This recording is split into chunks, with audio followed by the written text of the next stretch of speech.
پڑھیے الصلاۃ والسلام علیک یا رسول اللہ وعلی آلک واصحابک یا حبیب اللہ۔ الصلاۃ والسلام علیک یا نبی اللہ وعلی آلک واصحابک یا نور۔ ہم پر ایک بار پھر احسان ہمیں جمعہ کا دن عطا فرمایا۔ رب کریم آج کے دن کی برکتیں ہم سب کو نصیب فرمائے۔ جمعہ کا دن اللہ کریم کی رحمتوں کے نزول کا دن، دعاؤں کی قبولیت کا دن، زیادہ نیکیاں کرنے کا دن ہے کہ علماء کرام فرماتے ہیں کہ جمعہ کے دن جو کوئی ایک نیکی کرے اسے 70 نیکیوں کا ثواب دیا جاتا ہے۔ تو آج کے دن ہمیں زیادہ نیکیاں کرنی چاہیے، درود پاک خوب پڑھنے چاہیے۔ سرکار دو عالم صلی اللہ تعالیٰ علیہ وسلم کا فرمان عالی شان، جس کا مضمون کہ جو کوئی شخص جمعہ کے دن مجھ پر 200 بار درود پاک پڑھے اس کے 200 برس کے گناہ معاف کر دیے جاتے ہیں۔ اب 200 برس تو ہم نے نہیں جینا ہے، لیکن یہ مثال کے طور پہ بتایا جاتا ہے کہ اتنے سارے گناہ جمعہ کے دن معاف کر دیے جاتے ہیں درود پاک پڑھنے والوں کے لیے۔ تو ہمیں کثرت سے درود پاک پڑھنے چاہیے۔ آئیے مل کر محبت کے ساتھ درود پاک پڑھ لیں۔ صلو علی الحبیب صلی اللہ تعالی علی محمد صلی اللہ علیہ وسلم۔ آج ہم نے جو بیان کرنا ہے قرآن پاک کی کچھ ایسی آیتیں ہیں جس میں رب کریم نے مسلمانوں سے براہ راست بات کی ہے، اے ایمان والو کہہ کر۔ آج انہی میں سے ایک آیت انشاءاللہ ہم سنیں گے۔ پارہ نمبر 4 ہے، سورہ نساء، آیت نمبر 19 نمبر آیت ہے۔ اللہ قرآن مجید میں ارشاد فرماتا ہے، بسم اللہ الرحمن الرحیم، یا ایہا الذین آمنوا لا یحل لکم ان ترثوا النساء کرہا ولا تعدلوهن لتذهبوا ببعد ما آتيتموهن إلا أن يأتين بفاحشة مبينة وعاشروهن بالمعروف فإن كرهتموهن فعسى أن تكرهوا شيئا ويجعل الله فيه خيرا كثيرا۔ بڑی کمال کی آیت ہے، بلکہ یہ آیت جو سمجھیے ہمارے فیملی کے نظام کو، میاں بیوی کے معاملات کو، زوجین کے حقوق کو اور وراثت کے معاملات کو بڑے کمال کے ساتھ بیان کرتی ہے۔ یعنی ایک ہی آیت میں پورے گھر کے نظام کو شاندار انداز میں ہمیں چلانے کا فارمولہ رب کریم نے عطا کیا۔ کیا کمال کی کتاب ہے قرآن پاک، کیسا کلام اللہ ہے جو ہمیں دنیا میں زندگی کیسے گزارنی ہے، فیملی لائف کیسے گزارنی ہے، کاروبار میں کیا احتیاطیں کرنی ہے، عوام میں کیسے رہنا ہے، اللہ کی رضا والے کام کیسے کرنے ہیں، جنت کی تیاری کیسے کرنی ہے، سب کچھ قرآن میں موجود ہے۔ پرابلم یہ ہے ہم قرآن پڑھتے نہیں، سمجھتے نہیں۔ اگر قرآن سے دوستی ہو جائے نا پھر پرابلمز نہیں رہیں گے، ٹھیک ہے نا۔ ہمیں گائیڈ لائنز آگے پیچھے سے مل رہی ہوتی ہیں، ہم قرآن سے نہیں دے رہے ہوتے۔ اچھا ایسا تو ہے نہیں کہ قرآن صرف عربی میں ہے، ہمارے علماء کرام نے ہمارے لیے اتنی آسانی کر دی، آسان اردو میں ترجمے کر دیے، آسان اردو میں تفسیریں لکھ دیں۔ اچھا پھر وہ تفسیریں بھی دعوت اسلامی والوں نے تو اور آسان کر دیا کہ اس کی ویب سائٹ پہ اس کو فری ڈاؤن لوڈ کے لیے رکھ دیا، اس کی اپلیکیشن بنا دی، خرچہ بھی نہیں ہوتا۔ اچھا جو پڑھ نہیں سکتے اس کے لیے آڈیو تفسیر بھی جاری کر دی کہ کم از کم سن لیں۔ اب پھر بھی ہم قرآن نہ پڑھیں یا قرآن نہ سنیں یا نہ سمجھیں تو یہ کتنی بڑی محرومی۔ اب ذرا اس ایک آیت کو سمجھیے۔ اللہ قرآن میں فرماتا ہے، اے ایمان والو تمہارے لیے حلال نہیں کہ تم زبردستی عورتوں کے وارث بن جاؤ، اور عورتوں کو اس نیت سے روکو نہیں کہ جو مہر تم نے انہیں دیا تھا اس میں سے کچھ لے لو، سوائے اس صورت کے وہ کھلی بے حیائی کا ارتکاب کریں اور ان کے ساتھ اچھے طریقے سے گزر بسر کرو۔ پھر اگر وہ تمہیں ناپسند ہو تو ہو سکتا ہے کوئی چیز تمہیں ناپسند ہو اور اللہ اس میں بہت بھلائی رکھ دے۔ اب یہ ایسی کمال کی آیت ہے، اور زمانہ جاہلیت کا ایک بڑا عجیب و غریب دستور تھا، اس کو بھی یہاں اللہ نے ڈسکس فرمایا۔ اب اس کا شان نزول کیا ہے؟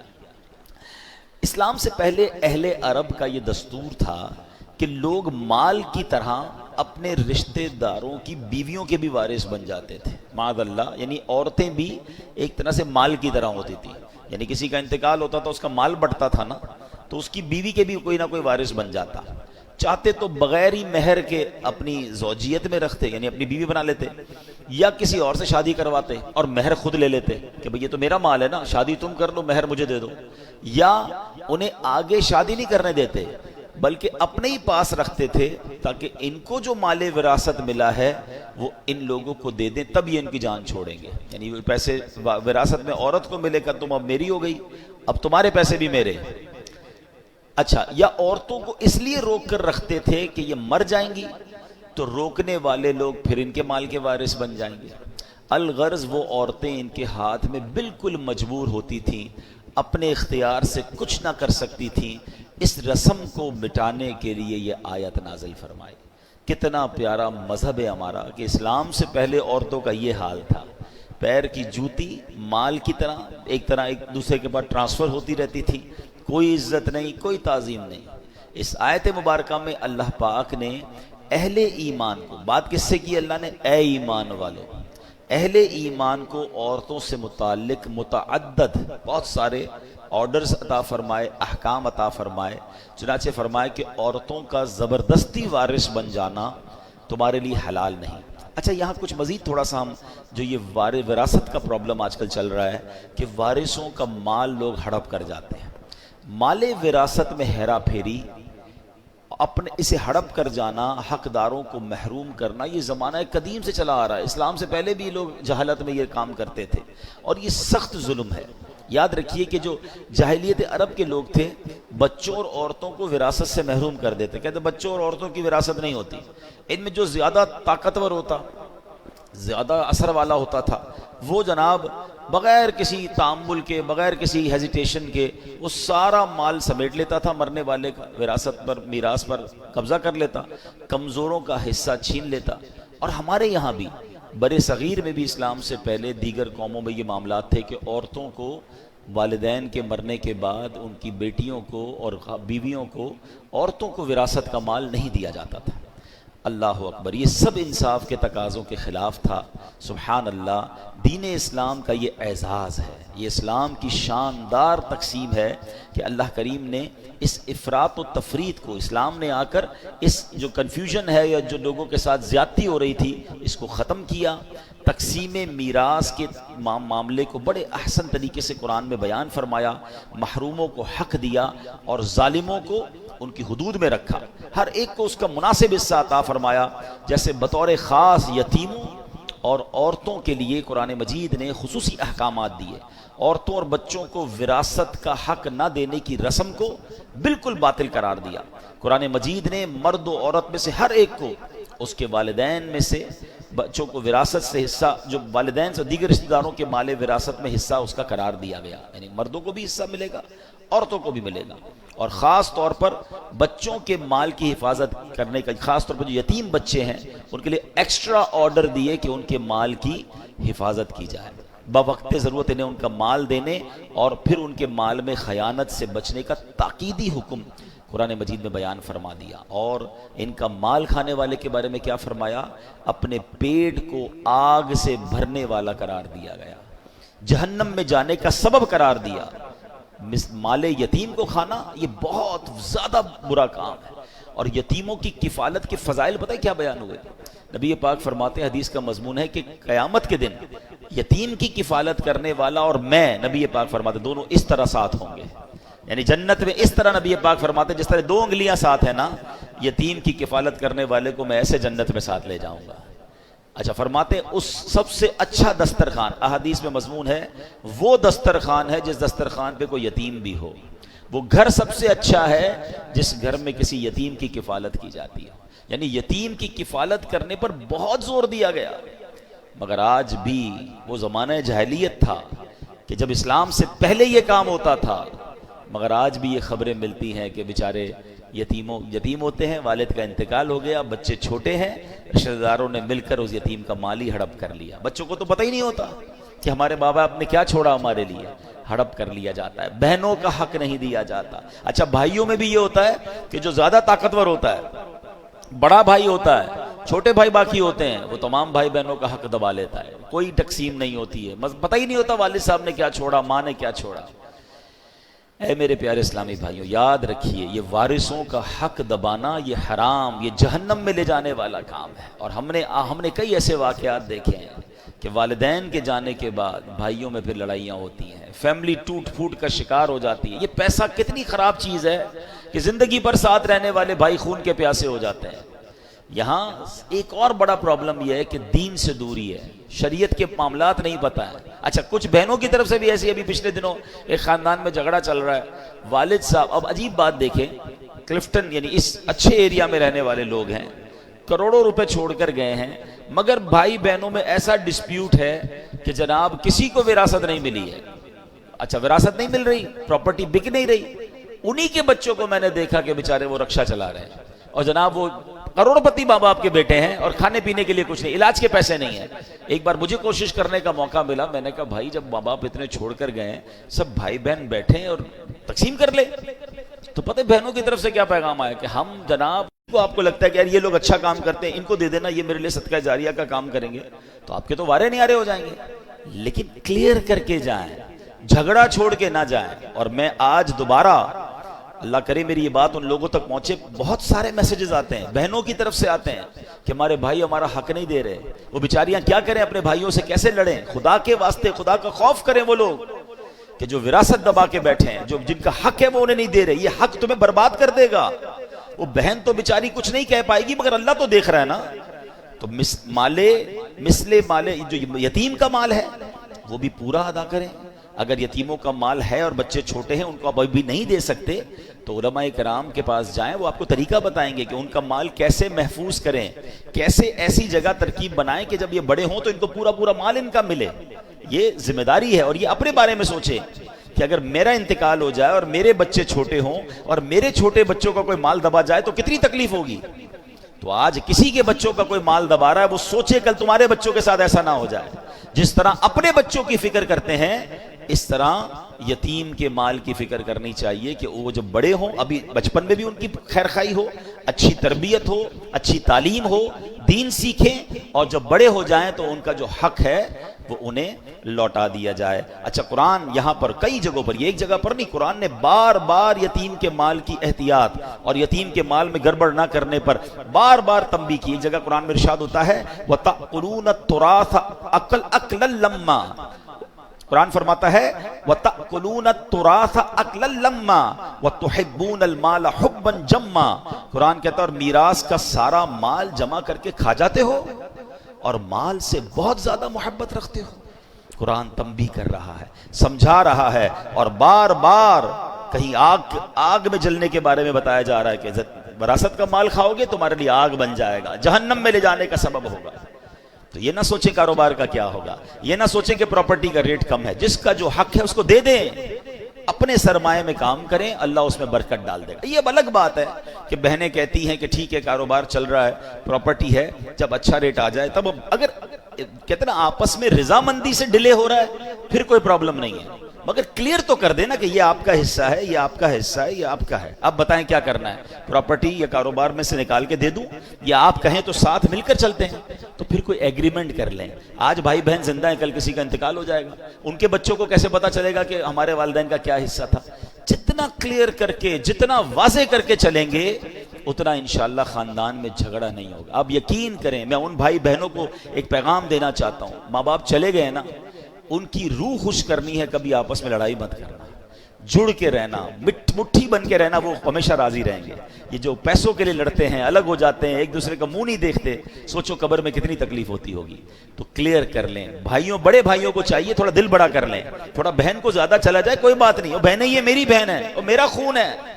ایک ایک روپے کے لیے، تھوڑے تھوڑے پیسوں کے لیے بھائی بہن لڑ رہے ہوتے ہیں، اسلام یہ نہیں چاہتا، شریعت نہیں چاہتی۔ اللہ کرے کہ یہ بات سمجھ آ جائے، اور جس کا جو حق ہے وہ اسے ہمیں دے دینا چاہیے۔ سرکار دو عالم علیہ الصلوۃ والسلام کی ایک حدیث سنیں، اللہ کے نبی فرماتے ہیں من قطع میراث وارثہ قطع اللہ میراثہ من الجنۃ یوم القیامہ، اللہ کے حبیب فرماتے ہیں جو شخص اپنے وارث کی میراث کاٹے گا، اللہ تعالیٰ قیامت کے دن جنت سے اس کی میراث کاٹ دے گا۔ کر لو جو کرنا ہے، قبضہ کر لیا ہے بہن کے مال پر، یتیم کے مال پر، کوئی کچھ کر نہیں سکتا۔ ارے کل جنت میں جانے سے روک دیے گئے تو کیا کرو گے؟ کتنے دن جینا ہے اس مال کے ساتھ اس دنیا میں؟ تھوڑے سال تو رہ گئے ہیں، پھر سب نے جانا ہے۔ جدھر جانا ہے، اگر ادھر مار پڑنی ہے، ادھر عذاب ہونا ہے، 1 روپیہ بھی زندگی میں کسی کا نہ رکھیں۔ وارث کا حق ہے پورا دے دیں، کاروبار میں کسی کا حق ہے پورا دے دیں، مزدور کا حق ہے پورا دے دیں۔ زندگی میں ایک اصول بنا لیں کہ دنیا میں سب کا حق دے دو، ورنہ آخرت میں نہیں دے سکیں گے۔ ادھر مظلوم کا ہاتھ ہوگا اور ظالم کا گریبان ہوگا۔ اچھا، یہاں ایک آگے عورتوں پر اسی ایک ہی آیت میں صرف وراثت کی بات نہیں ہوئی ہے، عورتوں کے ساتھ بہترین سلوک کرنے پر قرآن کس طرح خوبصورت انداز میں فرماتا ہے کہ ارشاد فرمایا عورتوں کو اس نیت سے روکو نہیں کہ جو مہر تم نے انہیں دیا تھا اس میں سے کچھ لے لو۔ حضرت عبداللہ ابن عباس فرماتے کہ اس آیت سے متعلق یہ اس شخص کے متعلق آیت ہے جو اپنی بیوی سے نفرت رکھتا ہو، اس کے ساتھ بدسلوکی کرتا ہو، اس لیے کرتا ہو کہ وہ پریشان ہو کر مہر واپس کر دے یا مہر کی رقم معاف کر دے، اسے اللہ تعالیٰ نے منع فرمایا۔ ایک قول یہ ہے کہ لوگ عورت کو طلاق دیتے تھے پھر رجوع کر لیتے تھے، پھر طلاق دیتے تھے پھر رجوع کر لیتے تھے، عورت کو لٹکا ہوا رکھتے تھے، اپنے پاس نہ آرام پا سکے نہ دوسری شادی کر سکے، یعنی عورتوں کے ساتھ زیادتی کرتے تھے۔ اور کیا آج ایسا نہیں ہو رہا؟ بعض جگہوں پر عورتوں کے ساتھ بڑی زیادتی ہو رہی ہے، عورت کے ساتھ اس طرح سلوک ہو رہا ہے جیسے عورت کو پیر کی جوتی بنایا۔ جناب یہ اسلام ہے، یہ وہ لوگ ذرا سوچیں جو کہتے ہیں کہ اسلام میں عورتوں پر بڑی سختیاں ہیں۔ آج کل اس طرح کے جلسے ہو رہے ہیں، اس طرح کے سیمینار ہو رہے ہیں، اور معاذ اللہ عورتوں کو یہ ذہن دیا جا رہا ہے کہ نہیں جناب اسلام میں رہو گے تو تمہاری جو آزادی ہے وہ ختم ہو جائے گی۔ بتائیے یہ قرآن کیا بیان کر رہا ہے کہ عورتوں کے ساتھ اچھے طریقے سے رہنا۔ نبی پاک کی کئی حدیثیں ہیں، تم میں بہترین وہ ہے جو اپنے گھر والوں کے ساتھ بہترین ہے، اور پھر کیا فرمایا، سن لو میں تم سب سے زیادہ اپنے گھر والوں کے ساتھ بہترین ہوں۔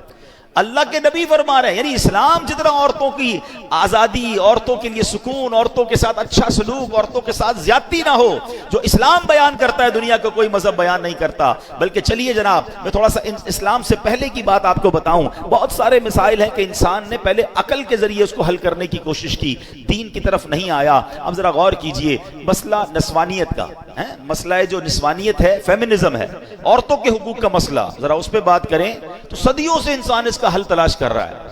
ارسطو اور افلاطون جیسے جو فلسفہ تھے، جو فلسفی تھے، انہوں نے بہت مغز ماریاں کی اور عورتوں کی معاشرے میں کیا اہمیت ہے اس پہ غور کیا۔ کسی نے عورت کو سانپ کہا، کسی نے اسے شیطان کہا، کبھی اس بیچاری کو ظلم و ستم کا نشانہ بنایا گیا، کبھی بیچاری کی عزت کو تار تار کیا گیا۔ آج دیکھ لیں ترقی یافتہ دور کی مثال دیکھیں، یہ عقل پرست دین بیزار غیر مسلم، انہوں نے عورت کو صرف ایک اشتہار بنا کے رکھ دیا ہے۔ یہ غور کیجئے نا، دنیا کے ہر اشتہار میں آپ کو عورت نظر آئے گی۔ یہ عورتوں کو بھی سمجھ نہیں آتی کہ ہم کیا یہ کھلونا ہے، مردوں کی آئٹم بیچنی ہے، مردوں کی چیز بیچنی ہے، اس میں بھی عورت کا اشتہار ہے۔ یعنی عورت کا کام یہ کر دیا گیا کہ اس کو ایک اشتہار بنا دیا گیا۔ یہ صرف دین اسلام ہے جو بتاتا ہے اگر عورت بیٹی ہو تو رحمت ہوتی ہے، بہن ہو تو عزت ہوتی ہے، ماں ہے تو اس کے قدموں تلے جنت ہوتی ہے، بیوی بن کر گھر میں آ جائے تو آدھا ایمان محفوظ ہو جاتا ہے۔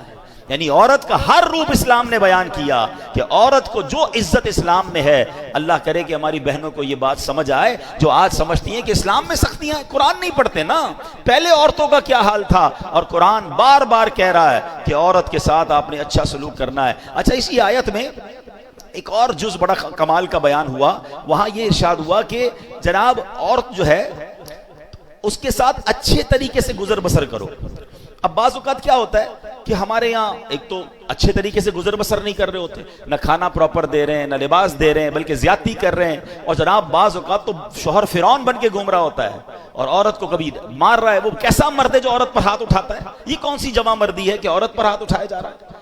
نہیں جناب، سرکار دو عالم علیہ السلام کی سیرت تو دیکھیں کہ نبی پاک کا اپنی ازواج کے ساتھ کیا خوبصورت تعلق تھا، کیا پیار اور محبت کا ماحول تھا۔ اپنے گھر والوں کے ساتھ حسن اخلاق کرنا یہ ہماری شریعت سکھاتی ہے۔ اور یاد رکھیے جتنا محبت اور پیار کے حقدار ہمارے گھر والے ہیں وہ باہر والے نہیں ہیں۔ ہم باہر والوں کے ساتھ تو حسن سلوک بہت زیادہ کر رہے ہوتے ہیں اور گھر میں جا کر شیر ببر بن جاتے ہیں۔ نہیں میرے پیارے اسلامی بھائیوں، حضرت عمر رضی اللہ عنہ کا ایک بڑا کمال کا قول ہے، کیا فرماتے ہیں؟ بندہ گھر کے باہر مرد بن کر رہے اور گھر میں جائے تو گھر والوں کی طرح بچہ بن جائے، گھر میں ایک گھر کا ممبر بن کے رہے۔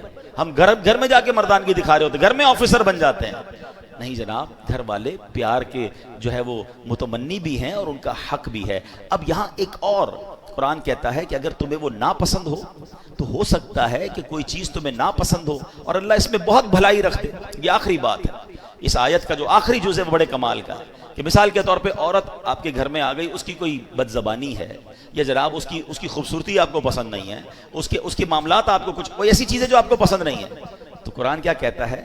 اللہ ہو سکتا ہے اس میں اللہ نے کوئی اور بھلائی رکھ دی ہو۔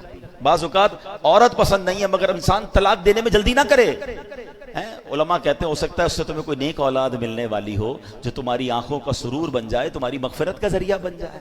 اچھا، یہاں اسی بات کو قرآن نے ایک اور بڑے کمال کے انداز میں بیان کیا ہے۔ یقین کریں پیارے اسلامی بھائی، جس دن آپ یہ آیت سمجھ گئے نا، ہماری زندگی کے بہت سارے پرابلم یہ ہے کہ ہم فیصلہ بہت جلدی کرتے ہیں۔ نہیں جناب اس کے ساتھ رشتہ نہیں چلے گا، نہیں جناب اس سے دوستی نہیں چلے گی، نہیں جناب یہاں میرا کام نہیں چلے گا، میں اس کام کو چھوڑ رہا ہوں۔ نہیں، قرآن کیا کہتا ہے اب ذرا سنیے گا، یہ آیت ذرا دل کے اندر بٹھا لیجئے، آپ کے بہت سارے پرابلم سالو ہو جائیں گے۔ سورہ بقرہ کی آیت نمبر 216 ہے، اس کا جز پڑھ رہا ہوں۔ وَعَسَىٰ أَن تَكْرَهُ شَيْئًا وَهُوَ خَيْرٌ لَكُمْ، قرآن کہتا ہے، اور حالانکہ تم پر فرمایا کہ وہ تمہیں ناگوار ہے، تمہیں کوئی چیز ناگوار ہو رہی ہے، اور قریب ہے کہ کوئی بات تمہیں ناپسند ہو حالانکہ وہ تمہارے حق میں بہتر ہو۔ وَعَسَىٰ أَن تَكْرَهُ شَيْئًا وَهُوَ خَيْرٌ لَكُمْ، تمہیں تو ناگوار لگ رہی ہے مگر تمہیں نہیں پتا یہی تمہارے لیے خیر ہو سکتی ہے۔ پھر فرمایا وَعَسَىٰ أَن تُحِبُّوا شَيْئًا وَهُوَ شَرٌّ لَكُمْ، اور فرمایا قریب ہے کہ کوئی بات تمہیں پسند آ جائے حالانکہ وہ تمہارے حق میں بری ہو۔ بعض اوقات ہمیں بڑے سمجھاتے ہیں، ماں باپ سمجھاتے ہیں مت کرو، علماء کہتے ہیں یہ حرام کام ہے، ہم کہتے ہیں بڑا اچھا، دل بڑا لگ رہا ہے، بڑا مزہ آ رہا ہے، شریعت منع کر رہی ہے، پسند ہے۔ قرآن کیا کہہ رہا ہے؟ تمہیں پسند ہے مگر وہی تمہارے لیے بری ہو سکتی ہے۔ مگر اس کے جو آخری جملہ ہے نا، قرآن آیت کا جو آخری حصہ ہے، ہائے ہائے، اللہ فرماتا ہے، فرمایا اللہ یعلم وانتم لا تعلمون، اور اللہ جانتا ہے اور تم نہیں جانتے۔ یہ بات یاد کر لو، مجھے لگ رہا ہے کہ یہ بہت اچھا ہے۔ اب اگر یہ آیت یاد رہے نا تو اب مثال کے طور پہ کوئی چیز ہمیں پسند بہت تھی، نہیں ہوئی، نہیں ملی، سودا نہیں ملا، ڈیل نہیں ملی، کاروبار نہیں ہوا، رشتہ نہیں ہوا، پسند کی چیز تھی نہیں ملی، دل کو منا لو نا یہی میرے لیے اچھی نہیں ہوگی، جبھی تو نہیں ملی نا، اللہ نے نہیں دی، اللہ جانتا ہے میں نہیں جانتا، واللہ یعلم وانتم لا تعلمون، اللہ جانتا ہے اور تم نہیں جانتے۔ اور بعض اوقات کوئی چیز بہت زیادہ بری لگ رہی ہے، یار یہ کیوں آ گئی میرے ساتھ، یہ زندگی میں کیوں ہو گیا؟ قرآن کیا کہہ رہا ہے؟ وَعَسَىٰ أَن تَكْرَهُ شَيْئًا، اور فرمایا کہ کوئی بات تمہیں ناپسند ہے، آگے کیا فرمایا؟ هُوَ خَيْرٌ لَكُمْ، وہی تمہارے لیے بہتر ہے۔ تو ہم نہیں جانتے، اللہ بہتر جانتا ہے۔ تو زندگی میں ریگریٹس کو کم کیجئے، ٹینشنز کو کم کیجئے، اللہ کے فیصلوں پر بھروسہ کیجئے۔ اگر فیملی میں کہیں شادی ہو گئی ہے، اب جناب فیملی بن گئی ہے تو جلدی نہ کیجئے فیصلہ کرنے پر۔ آج کل تو جناب طلاق کا ریشیو اتنا بڑھ گیا ہے، ادھر شادی تھوڑے مہینوں بعد کہتے طلاق ہو گئی، ارے بھائی کچھ تو ٹائم دیتے رشتے کو۔ چلے میں ایک آخری بات نوجوانوں سے کہہ لیتا ہوں، جو بزرگ ہیں میری بات سمجھ جائیں گے، جن کی شادی کو 25-30 سال ہو گئے ان کو میری بات جلدی سمجھ آئے گی، یہ نوجوانوں کو نہیں آتی سمجھنا۔ ہمارے پاس تو آتے رہتے ہیں، میرے پاس تو آتے ہی رہتے لوگ، کہتے ہیں عبدالحبیب بھائی بہت پریشان، کیا ہوا بھائی؟ بڑی دعاؤں سے شادی کی، شادی کے بعد گھر میں جھگڑے اتنے، ماں کو بیوی پسند نہیں، بیوی کو ماں پسند نہیں، ماں کو سمجھاؤ تو بیوی ناراض، بیوی کو سمجھاؤ تو ماں ناراض، میں تو پریشان ہو گیا شادی کر کے، میں ختم کر رہا ہوں، طلاق دے رہا ہوں۔ تو میں نارملی نوجوانوں کو جو سمجھاتا ہوں آج لائیو سمجھا دیتا ہوں، شاید کسی کا گھر بچ جائے، کہ یاد رکھو شادی کے پہلے 4-5 سال ہمیشہ مشکل ہوتے ہیں، فیصلے میں جلدی مت کرنا۔ جن کی شادی کو 25-30 سال ہو گئے نا ان سے پوچھو، ان کی شادی کے بھی پہلے 5 سال ایسے ہی گزرے تھے۔ سب کے گھر میں لڑائی جھگڑے چھوٹے موٹے شروع میں ہوتے ہی ہیں، اس کی وجہ ہے ایک نیا مہمان گھر میں آیا ہے، جناب وہ سب کو سمجھ نہیں آ رہا ہے، اس کا مزاج الگ ہے، گھر والوں کا مزاج الگ ہے، تھوڑا ٹائم لگتا ہے ایک دوسرے کے مزاج سمجھنے میں۔ اللہ پاک بعد میں اولاد دے دیتا ہے، فیملی اولاد میں بیزی ہو جاتی ہے، گھر والوں کو بھی لگ پتہ جاتا ہے واپس جانا نہیں ہے، اس نے یہ آ گئی ہے تو یہی بہو بنے گی، تو ماں بھی سمجھ جاتی ہے، بیوی بھی سمجھ جاتی ہے، اور پھر گاڑی چل پڑتی ہے۔ شادی کا اصل سکون جو ہے نا وہ 5-7 سال بعد ہی ملتا ہے۔ ٹھیک ہے میرے نوجوانوں، جلدی نہ کیا کرو یہ فیصلہ کر، یہ عورتیں بھی بہت کر، لڑکیاں بھی بہت کر رہی ہیں۔ ادھر شادی ہوئی 6 مہینے بعد اپنے ابو کو کہنا شروع کر دیا میں نے نہیں رہنا اس گھر میں، میری ساس ایسی ہے، میری نند ایسی ہے، میرا شوہر ایسا ہے، مجھے طلاق چاہیے، اور ابا بھی کہتا لے لو طلاق۔ اللہ کے بندوں، طلاق کے بعد عورت ہی پھنستی ہے، اس بیچاری کو دوبارہ رشتہ اتنا آسانی سے نہیں ملتا. اس کو بعد میں اپنے گھر میں بھی لوگ اجنبی سمجھتے ہیں. پتہ نہیں کیوں نہیں سمجھ رہی ہیں میری بہنیں. 2 بچے لے کر چلی گئی گھر میں کہ میں طلاق لے کر جاؤں گی, میرا ابا مجھے رکھے گا. ابو کب تک رکھے گا؟ ابو کا انتقال ہو گیا, پھر تمہیں کیا تمہارے بھائی سنبھالیں گے جن کی اپنی شادیاں ہو گئی ہیں؟ اتنی جلدی کر رہے ہیں لوگ طلاق میں, اتنا جلدی فیصلہ. قرآن کہتا ہے کہ جلدی مت کرو, فیصلے میں فاسٹ نہ ہو جاؤ, ٹائم لگتا ہے. یہ رشتہ 2-4 سال کا نہیں ہے, یہ زندگی بھر کا رشتہ ہے. اللہ کرے یہ جنتوں تک کا رشتہ بن جائے. ہر وقت فیصلہ کرنا ہے کہ ابھی ختم کرو, ابھی فیصلہ کرو, ابھی طلاق دو. یہ مرد, اللہ کا بہت بڑا احسان ہے کہ یہ طلاق کا حق مرد کے ہاتھ میں ہے. اگر یہ عورت کے ہاتھ میں ہوتا نا تو ہر دوسرے بندے کی طلاق ہو چکی ہوتی. ان کا تو کام ہی یہی ہے فیصلہ کرنا. تو میری بہنوں سے بھی گزارش اور میری بھائیوں سے بھی گزارش کہ جن کی شادی, اور میری ماں باپ سے بھی گزارش. یہ ماں باپ بھی شے دیتے ہیں, فکر نہیں کرو طلاق لے کر آ جاؤ میں رکھ لوں گا. کبھی بھی اپنی بیٹی کو راستہ نہ دکھایا کریں, بلکہ اس کو کہیں کہ تم اپنے گھر میں وقت گزارو, ٹائم دیں.